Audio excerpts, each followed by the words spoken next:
हर हर महादेव, जय भोलेनाथ। नमस्कार, मैं साधना पांडे मार्गदर्शन पे आपका स्वागत करती हूँ। तो आइए दोस्तों, आज के वीडियो में हम जानते हैं एकादशी, विजया एकादशी के बारे में। यह एकादशी बहुत विशेष है।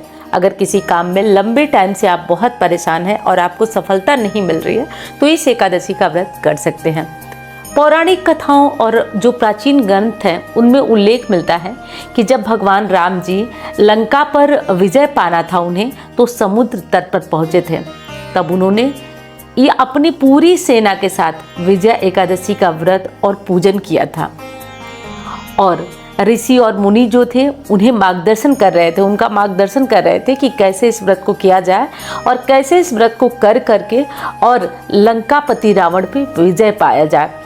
और तभी से दोस्तों इस एकादशी को विजया एकादशी के नाम से जाना जाने लगा।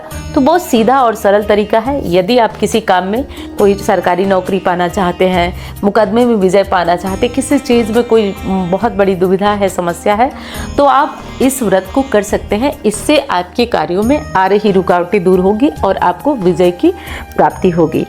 तो जैसा कि आप जानते हैं कि भगवान जो नारायण का परम प्रिय व्रत है और इस व्रत को करने से हर कार्य में सफलता मिलती है।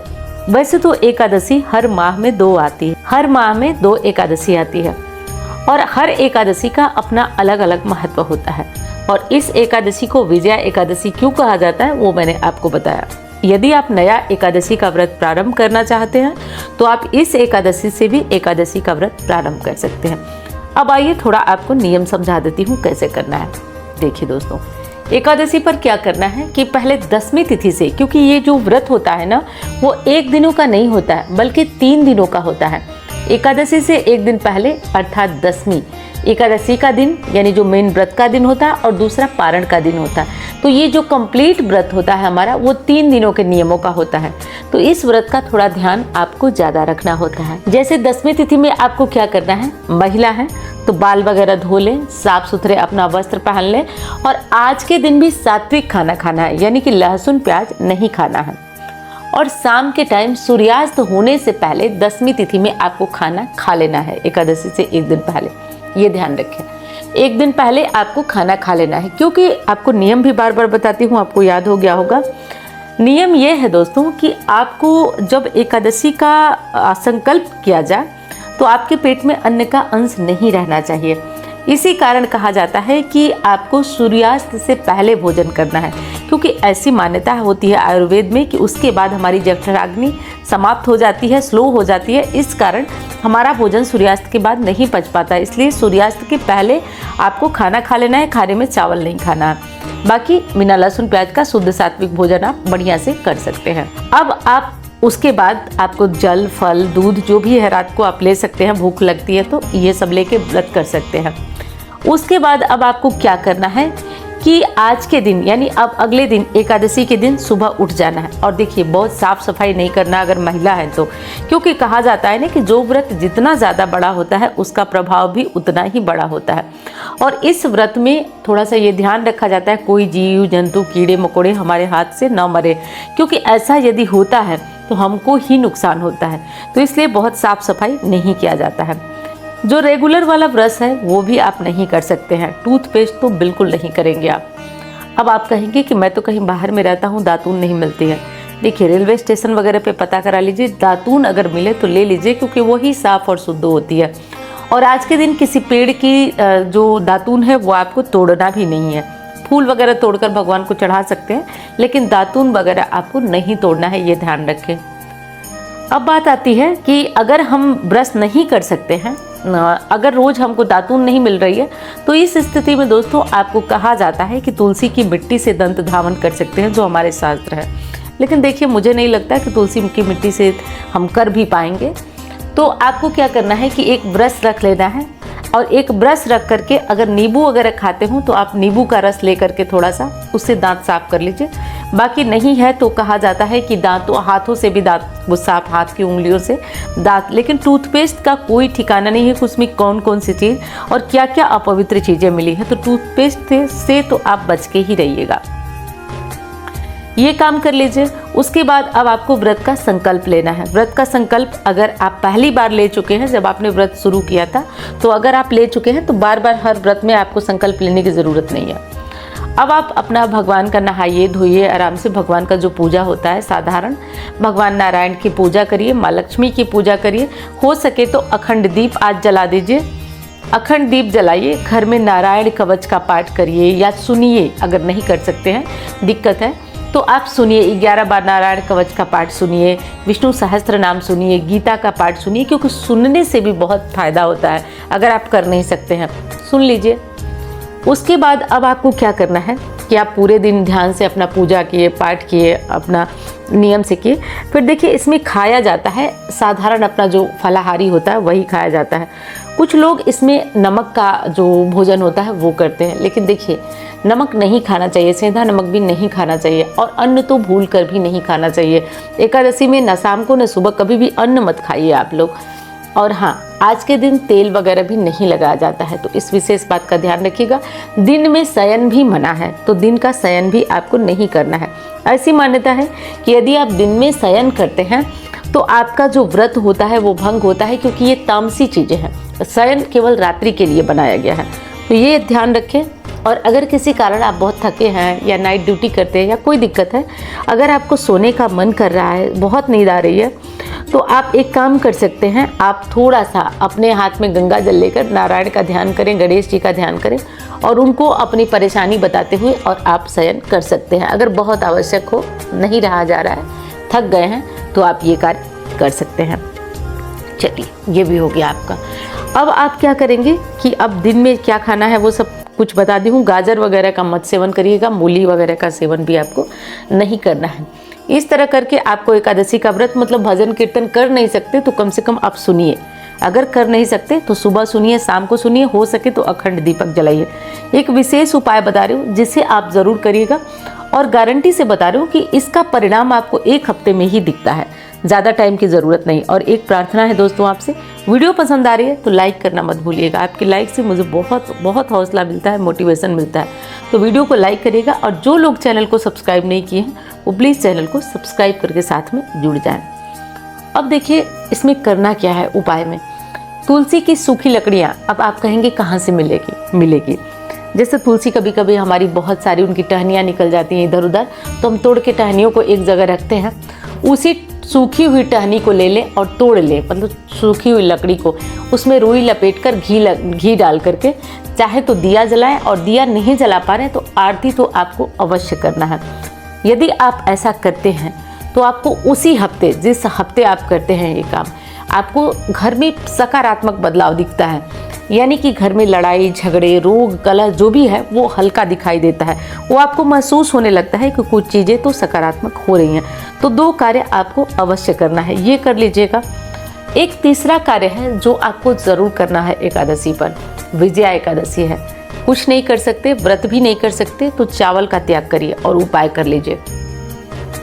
आपको पीली सरसों ले लेना है। पीली सरसों ले लीजिए, एक कटोरी में रखिए या मुट्ठी में लीजिए, बांध लीजिए, ढक लीजिए, और ओम नमो भगवते वासुदेवाय, अगर हो सके तो मोबाइल में टाइमर लगा के 5 मिनट का ओम नमो भगवते वासुदेवाय जप लीजिए, और उस पीली सरसों को पूरे घर में बिखेरिए। पीली सरसों बिखेरने से माँ लक्ष्मी की कृपा होती है। और एक चीज़ का ध्यान रखिएगा, तो हर तंत्र शास्त्र में तंत्र का जो प्रयोग होता है उसमें पीली सरसों को बहुत महत्वपूर्ण और बहुत शक्तिशाली माना गया है।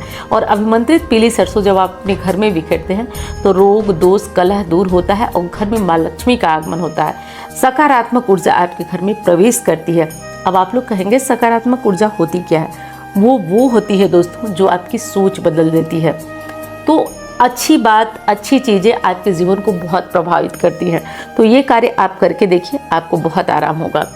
अब आइए हम लोग चलते हैं कि कैसे इसका पारण करना है। तो देखिए दोस्तों, पारण में आपको क्या करना है। हाँ, पारण की बात मैं कर रही हूँ, उससे पहले मैं ये तो बता ही नहीं आपको कि कब एकादशी है। चलिए वो बता देती हूँ। देखिए दोस्तों, विजया एकादशी का प्रारंभ हो रहा है 12 फरवरी 2026 को दोपहर 12:22 से। एकादशी तिथि का समापन हो रहा है 13 फरवरी को दोपहर 2:25 पर। अब उदया तिथि के अनुसार विजया एकादशी का व्रत जो रखा जाएगा वो 13 फरवरी शुक्रवार को रखा जाएगा। व्रत का पारण कब होगा? तो 14 फरवरी को सुबह 7 बजे से लेकर और 9:14 तक रहेगा और इस विशेष मुहूर्त में ही आपको पारण करना है। अब आपको बता देती हूँ मैं कि पारण तो आपका होगा, व्रत किस दिन रखा जाएगा तो 13 फरवरी को। और एक और विशेष चीज़ है, पारण में थोड़ा सा आपको कुछ विशेष चीज़ों का ध्यान रख के और तब पारण करना होता है। जैसे पारण का दिन आपको जो मुहूर्त मैं बताई हूँ जैसे 7 बजे से, उससे पहले आपको अपना भोजन तैयार कर लेना है। भोजन में लौकी का प्रयोग करेंगे तो बहुत बढ़िया, सरसों के तेल का प्रयोग नहीं करना है, लहसुन प्याज का प्रयोग नहीं करना है, ये सब प्रयोग आपको नहीं करना है। और साथ में आपको ये भी ध्यान देना है कि लहसुन प्याज का प्रयोग तो आप नहीं करेंगे।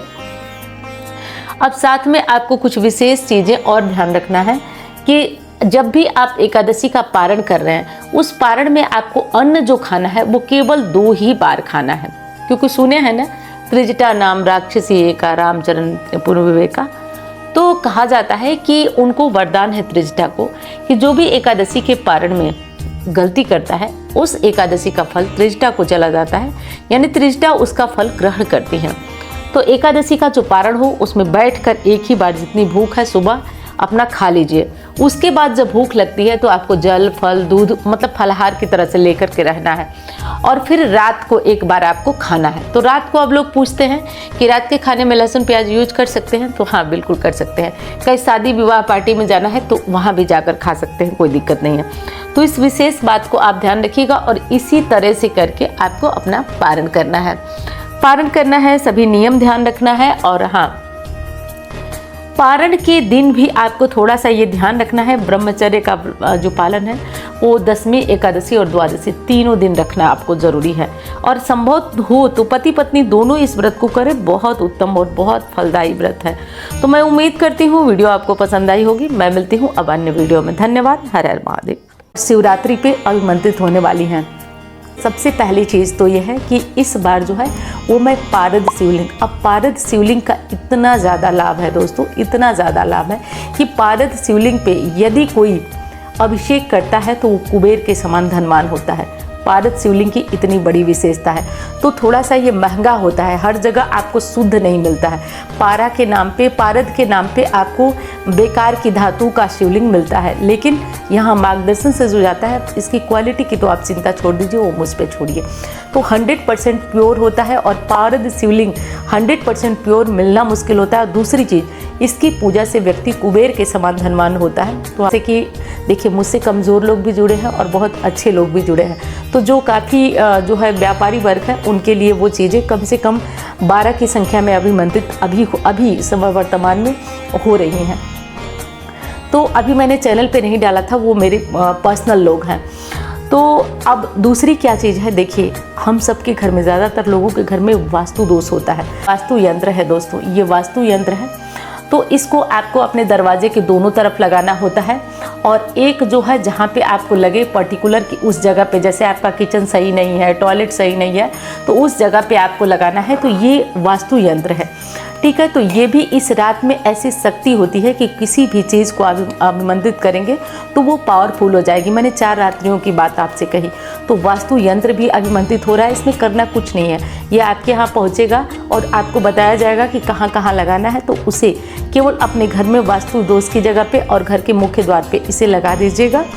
तो ये आपको मतलब क्या बताऊँ मैं। अब जब दूसरी चीज़, परम प्रिय भोलेनाथ का रुद्राक्ष, मैंने बताया ना कि ये बहुत ज़्यादा लोग जो चैनल से जुड़े हैं, बहुत ज़्यादा लोग, उनकी बहुत ज़्यादा ये रहती है, मतलब कम से कम 7-8 महीने से ये लोग कहने लगते हैं कि दीदी प्योर वाला रुद्राक्ष दीजिएगा, प्योर जो रुद्राक्ष की माला होती है वो हमको दीजिएगा, जिसमें आप अभिमंत्रित करा के दें। माला तो आपको शायद मिल जाए प्योर, लेकिन इसको मेन चीज़ अभिमंत्रित करा करके, तो ये भी जा रही है, माला भी अभिमंत्रित कराकर। और दूसरी चीज़ कि माला तो अभिमंत्रित करा कर जा रही, इस पर किसी भी ग्रहों का, किसी भी देवी देवता का जप किया जा सकता है। और तीसरी चीज़, ये खराब नहीं होती है, इसको आपको केवल जप करना है और रख देना है, इसमें कोई कीड़ा लगना या इस तरह की कोई चीज़ नहीं होती है। तो ये आप लोग को इनमें से कोई भी चीज़ की आवश्यकता है तो आप जो नंबर यहाँ पे आपको मिलेगा, चैनल का जो नंबर है, काफ़ी लोगों के पास है भी, तो आप उस नंबर पर संपर्क करिए और अपना नाम नोट करा दीजिए,